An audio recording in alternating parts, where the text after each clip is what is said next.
एक बार की बात है कि एक समृद्ध व्यापारी, जो सदैव अपने गुरु से परामर्श करके कुछ न कुछ सुकर्म किया करता था, गुरु से बोला, गुरुदेव, धनार्जन हेतु मैं अपना गांव पीछे जरूर छोड़ आया हूँ, पर हर समय मुझे लगता रहता है कि वहां पर एक ऐसा देवालय बनाया जाए जिसमें देवपूजन के साथ साथ भोजन की भी व्यवस्था हो, अच्छे संस्कारों से लोगों को सुसंस्कृत किया जाए, अशरण को शरण मिले, वस्त्रहीन का तन ढके, रोगियों को दवा और चिकित्सा मिले, बच्चे अपने धर्म के वास्तविक स्वरूप से अवगत हो सके। सुनते ही गुरु प्रसन्नतापूर्वक बोले, केवल गांव में ही क्यों, तुम ऐसा ही एक मंदिर अपने इस नगर में भी बनवाओ। व्यापारी को सुझाव पसंद आया और उसने ने 2 मंदिर, एक अपने गांव और दूसरा अपने नगर में, जहां वह अपने परिवार के साथ रहता था, बनवा दिए। दोनों देवालय शीघ्र ही लोगों की श्रद्धा के केंद्र बन गए, लेकिन कुछ दिन ही बीते थे कि व्यापारी ने देखा कि नगर के लोग गांव के मंदिर में आने लगे हैं,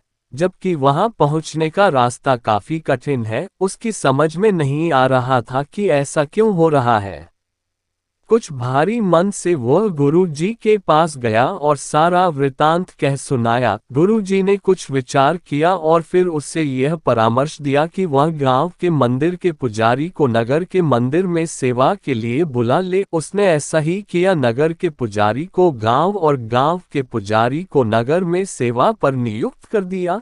कुछ ही दिन बीते थे कि वह ये देखकर स्तब्ध रह गया कि अब गांव के लोग नगर के मंदिर की ओर रुख करने लगे हैं। अब तो उसे हैरानी के साथ साथ परेशानी भी अनुभव होने लगी। बिना एक क्षण की देरी के वह गुरुजी के पास जाकर हाथ जोड़कर कहने लगा, आपकी आज्ञानुसार मैंने दोनों पुजारियों का स्थानांतरण किया, लेकिन समस्या तो पहले से भी गंभीर हो चली है कि अब तो मेरे गांव के परिचित और परिजन कष्ट सहकर और किराया भाड़ा खर्च करके नगर के देवालय में आने लगे हैं। मुझसे यह नहीं देखा जाता। व्यापारी की बात सुनते ही गुरुजी सारी बात समझ गए और बोले, हैरानी और परेशानी छोड़ो, दरअसल जो गांव वाले पुजारी हैं, उनका अच्छा स्वभाव ही है जो लोग उसी देवालय में जाना चाहते हैं जहां वे होते हैं। उनका लोगों से निस्वार्थ प्रेम, उनके दैख से दुखी होना, उनके सुख में प्रसन्न होना, उनसे मित्रता का व्यवहार करना ही लोगों को उनकी ओर आकर्षित करता है और लोग स्वतः ही उनकी ओर खींचे चले आते हैं।